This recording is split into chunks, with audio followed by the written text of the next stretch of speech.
Manheru akanaka mhuri yeZimbabwe. Regai tisangane uri musi wechitatu. Ini zita rangu ndinoitwa General Stole. Tava kuzivana nekuti tinoramba tichisangana pano pakutaura pamusoro perevolution.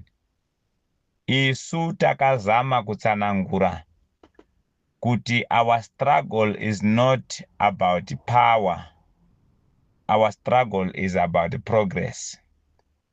Nyika yedu tinoida, uye zvakare it will never change kuti we are Zimbabweans. Ndakataura ndichitanga kutaura pano kuti dambudziko rakaita pamusoro the political tug of war yatakaita munyika yedu ndekuti the government which took the control of political power in 1980, yavanoti ndiyo independence, was having the compromised principles of running the country, and it was having an element of being captured by the white monopoly capital. This is a problem yatatarisana nayo chero across the continent of Africa. All the countries which has got history of colonization are coming to face the very same problem, economic growth, because the governments which came to take power, they have actually compromised the revolution. Isu senyika yeZimbabwe, we are coming to face the very same problem.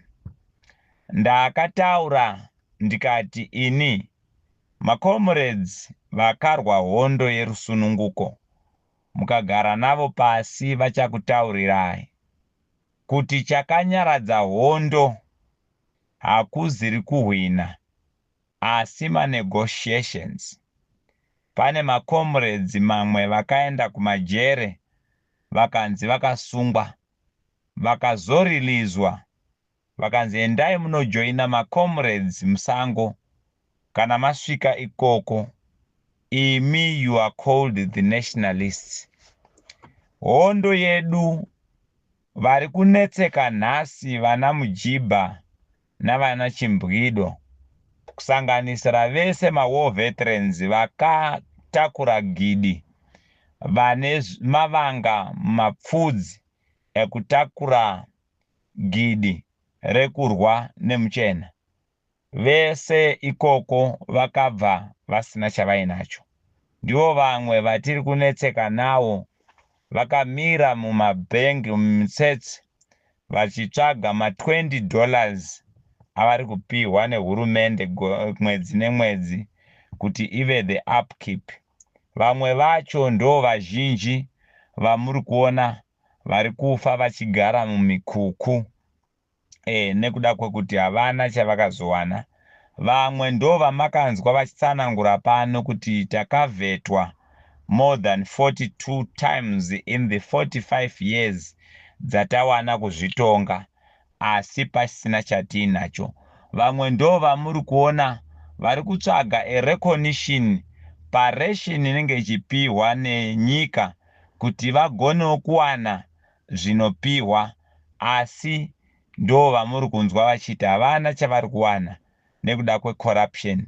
Vamwe ndo vari kumanyiswa nemabhasikoro amazowana izvezvizvi nekuda kwekuti vangofungawo kuti tanyanya kuzvitengera mota, chimirai tivafungirewo panyaya dzemabhasikoro. Vamwe ndo vari kungorama nekurima minda yavari kurima yacho, vari kunzi chiuyai mutenge matitle deeds kuno munobvisa mari, asi kana wazobvisa mari ukatenga title deed tinokuriwadha nechikwereti $6,000 kuti uwane capital ine maconditions atisinganzwisise kuti anenge ari echi. Dambudziko nderekuti nyika yedu ichibva mumaoko emuchena yakaenda mumaoko emutema anokontroliwa nemuchena. Zimbabwe is one of the countries dzakati dzichibuda muhondo dzakabuda on account of negotiations. Chekutanga chakatanga kuitwa ndechekuclear zvikwereti zvange zviripo, asi vachipedza vakapuhwa imwe futi chanzi yekuti vakwerete, ndokupinda muzvikwereti neIMF and World Bank, vachitora zvikwereti ikoko vasingatarise maconditions ekuti zvinobhadharwa sei. Izvozvo zvakagonekwa nemuchena akanga akapamba munhu mutema kuti kana matora rusununguko tokupai mari dzezvikwereti asi dziine maconditions ekuti musagone kubhadhara, ndava vanenge vachida kuzodzoka motanga kutaurirana pamusoro pezvamunazvo. Vakadzidza kuti pfura vanokutaurirai kuti kune inonzi collateral, kana uchitora chikwereti ndinotarisa kuti unei.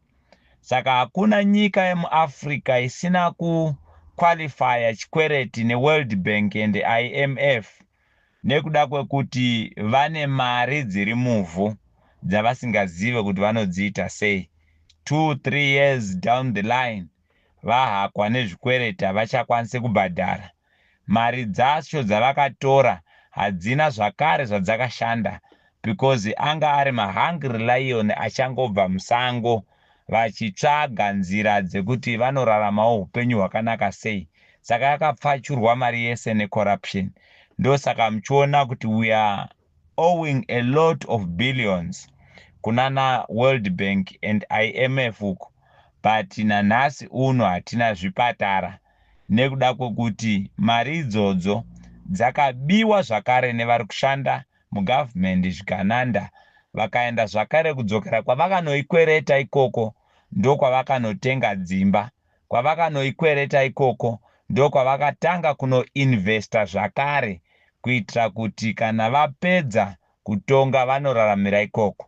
Izvozvo tinayo history yevakomana including Comrade Robert Mugabe vakange vaine island somewhere, nekuda kwekuti it has become a norm kuti varume ava kana vachinge vawana upfumi hwavanowana vanofanirwa kudzokera ikoko. Ndosaka ndakauya pano ndiine mubvunzo kuti varume ava vachitora upfumi kuisa kunze kwenyika, vese vatiri kuti ndo vari kurana the administration through the political drive iri kurana nyika yeAfrica, vese vane upfumi huri kunze kwenyika. Hakuna ane at least 50% of his wealth invested in the native country.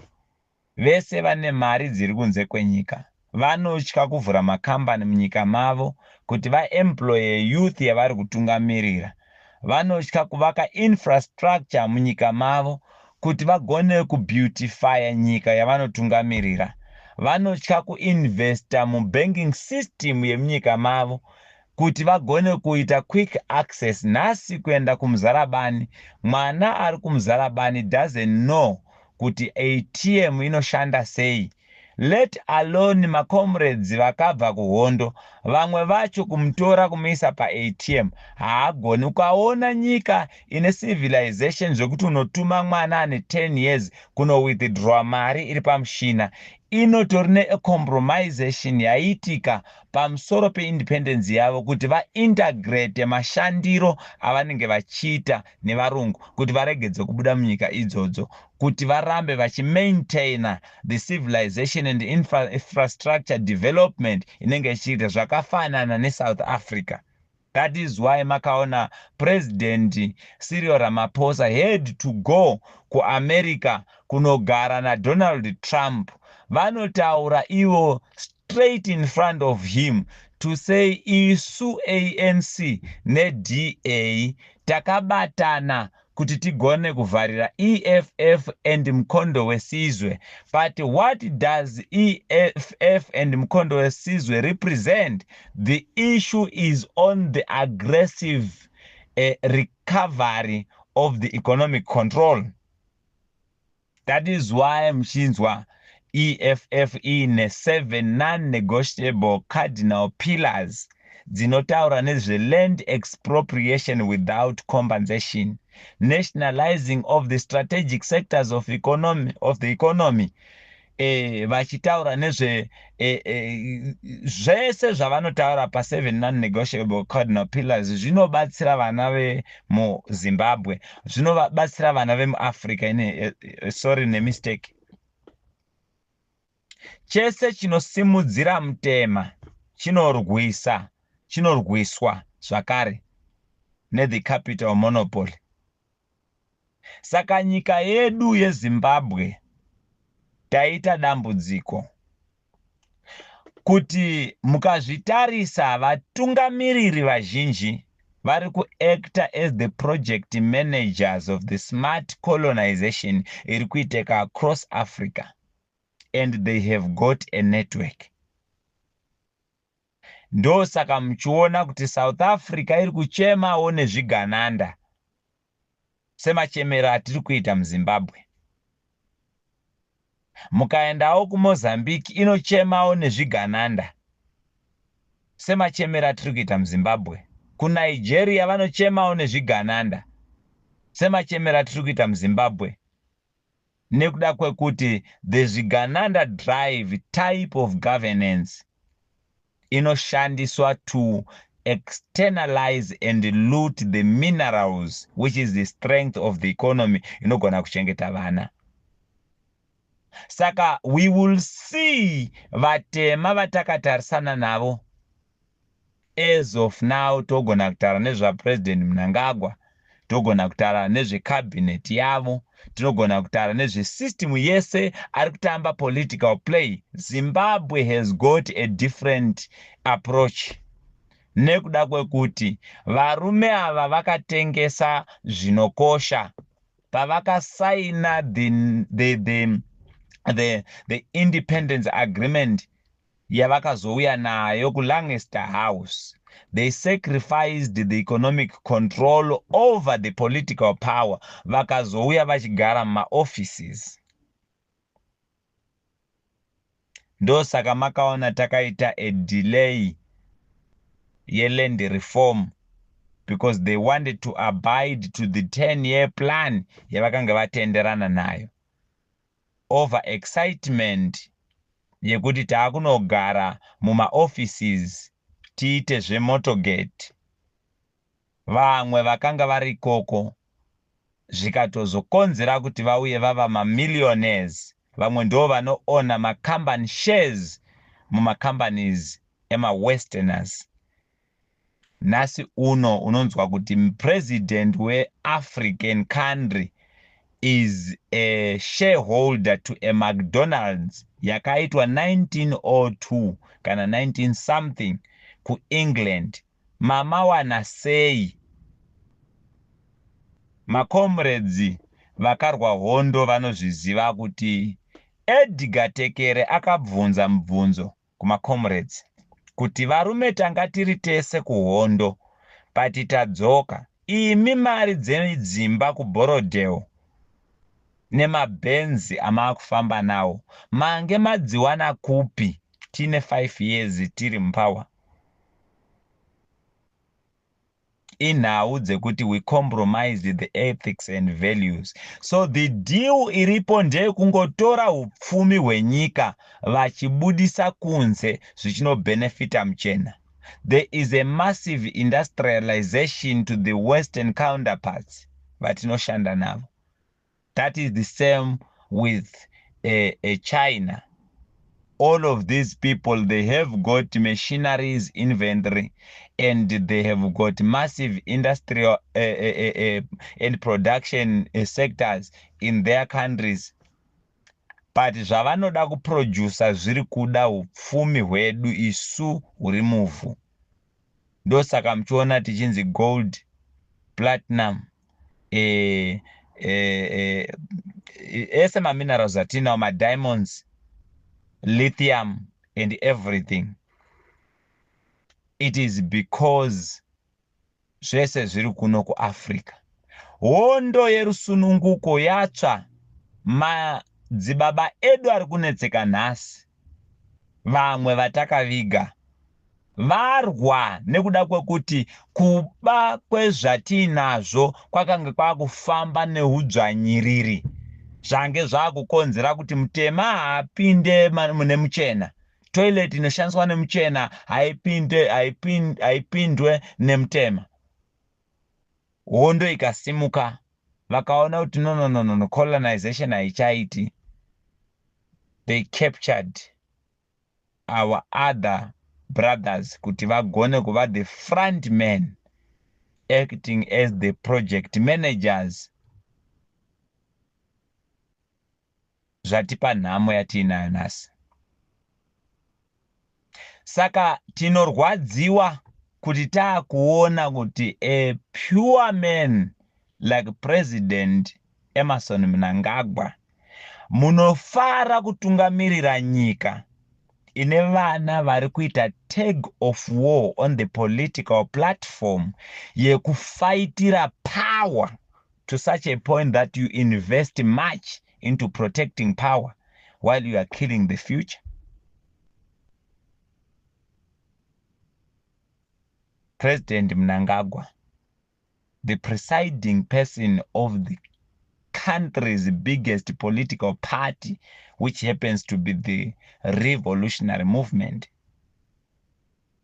Nyika yakurarama upenyu hwekusotesana neupfumi hwenyika, and you are celebrating nekuda kwekuti vana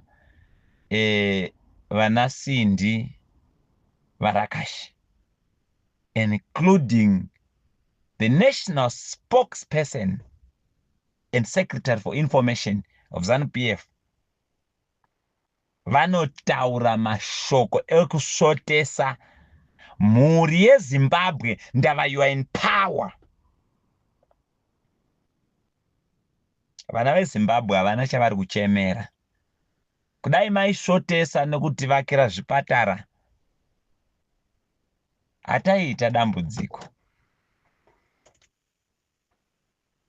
Kudai maisotesa nekuinvesta in education, hataiita dambudziko.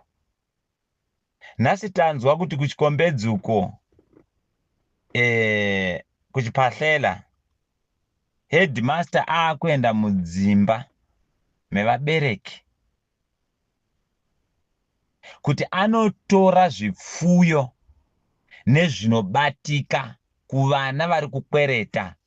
Ndava the educational sector and as a ministry havachakwanise kusuplya zvinodiwa, and vabereki havana mabasa. Nyika yedu iri pa 95% and above unemployment rate.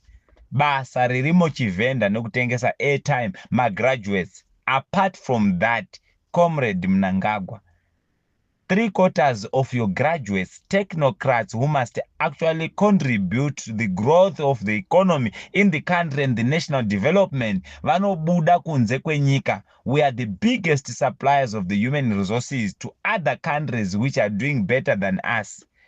But munoita vanhu vanosotesa nyika, including Comrade akakuvhurai nzira yekuti mugare pachituru chamuri nhasi uno, and you deploy the intelligence to come and do zvinhu zviri kuitika zvese izvi. Zimbabwe is in a crisis right now. Massive looting of our natural resources, which I think this revolution, where that Tatora 20 years, but the mining was supposed to be stopped as an immediate measure, and raises a question mark. Where are we going as the nation? Pasi nezvemuri kuita varume, hatina problem nezvakawanda.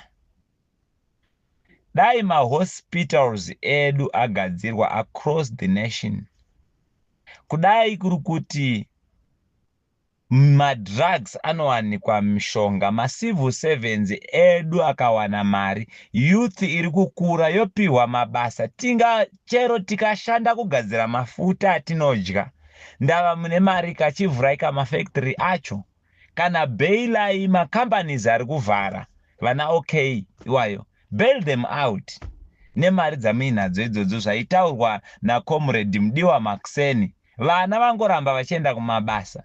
Control mitoriro iyi nekuda kwokuti mukepte busy. You know what was happening even in South Africa kunana 1991 uku, kuti kuwanika makagara muri vaviri muri murodhi maitotorwa kuti munopihwa mabasa, nyika yoita dignity. But munoita mbiri yekusheya dzimotokari, macentral committee mazoita zvakati zvakanaka kudai nyika yedu ine zviri kuitika.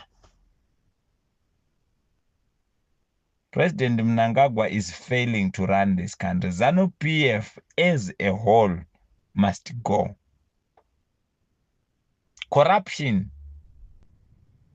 munyika yedu is just something else. Nyika haina unity, haina accountability. Izvezvizvi maita zvamunoda namutodi because you are in power. Varume, power rinopera. Vamwe vedu hatisi kutaura kubva pamoyo wegodo because nhamo takaiziva kubva tichikura kuti tiwane pekugara, imari dzatakashanda nemaoko edu. Kuti tidrive mota, imari dzatakashanda zvisina chitsotsi mukati. And we are pressing on the way yekudzidzisa chero vana.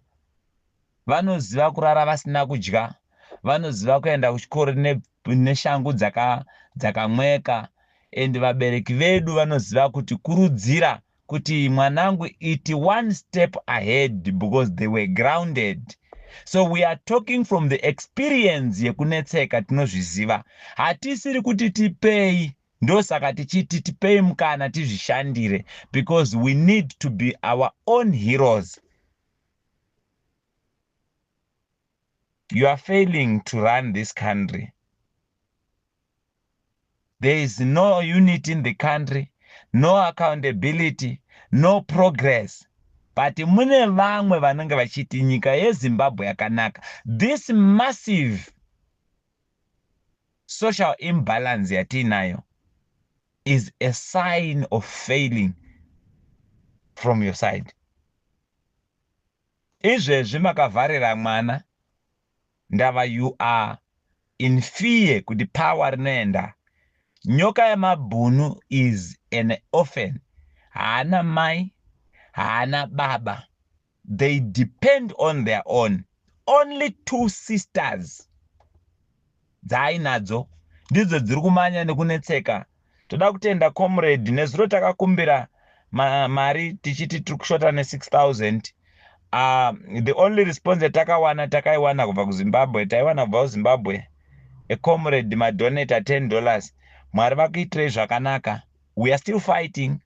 We were even having my meetings nemalawyer nhasi zvakare pafoni tichionesana kuti tofanirwa kuita sei. But because you are too much focused in power, makabata nyoka yamabhunu, a person who cannot afford to buy 5 pairs of shoes at once. But nekuda kwechipo chemuromo wake wainayo in response to my problems amakaita munyika, he is a threat to you. Survival of the fittest. This will come to an end. The desperation yamuinayo yekuprotect her power is not good. We are fighting smart colonization across Africa. That is why we know that this is a network and a web. Young generation has faced a problem. Yes, smooth transition from the old generation yakarwa hondo ne the young generation which must succeed because the time is not on your side. and that friction is causing a lot of confusion, perpetuating again smart colonization. Patakupinzwa pa employment inokontrolwa nema-labor laws anotenda kuti munhu anofanirwa kurarama mwedzi wese ne-4,000 yamunoti minimum poverty datum line, minimum wage. Imbwa dzenyu dzamunochengeta kumba dzine a budget of 25,000 rands, over 1,500 US.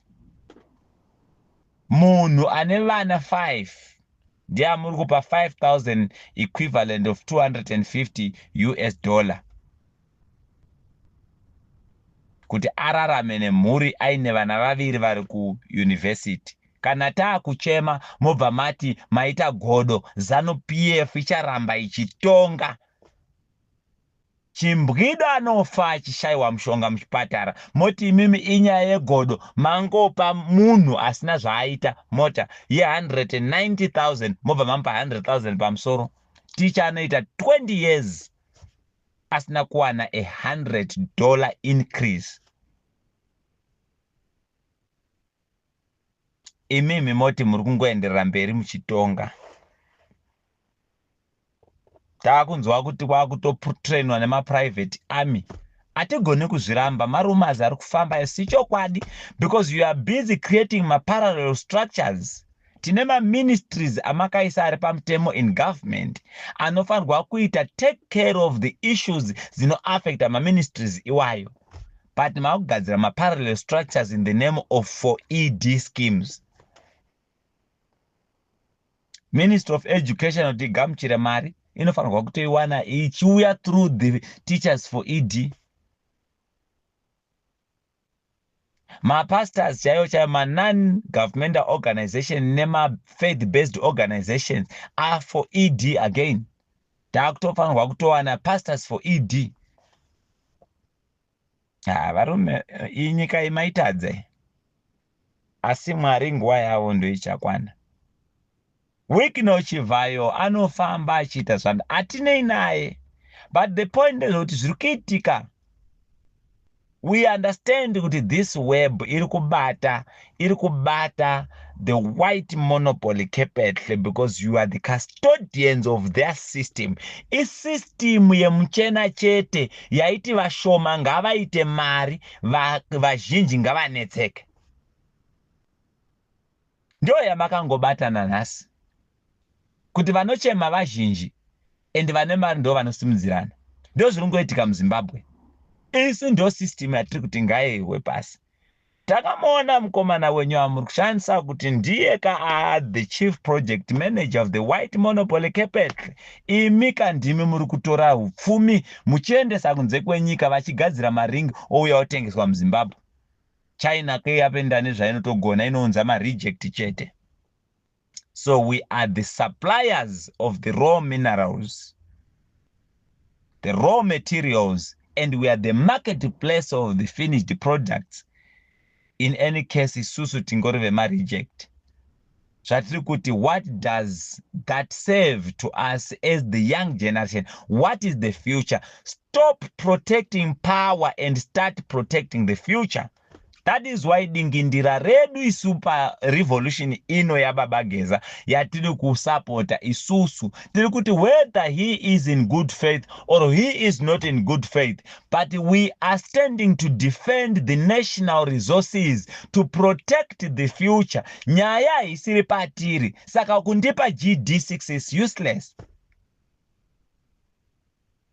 Because we are protecting the future. Tikati hashtag press the reset button inyaya kuti taida kuregererai pane zvamakatadza. Varume, itai henyu zvamuri kuita. Asi nguva nehistory zvichakujajai. Politics has proven to be a project, and democracy is a scam. And let it be known that the Zimbabweans are going to save Zimbabwe. Baba Joshua Ngomo vakati the country will never die because the young generations will save it. And this is what is going to happen in Zimbabwe. We are going to save this nation aggressively so, because we have got that responsibility. You played your own part, and we are going to play our own part. Pasine zvigananda, pamberi nokubatana.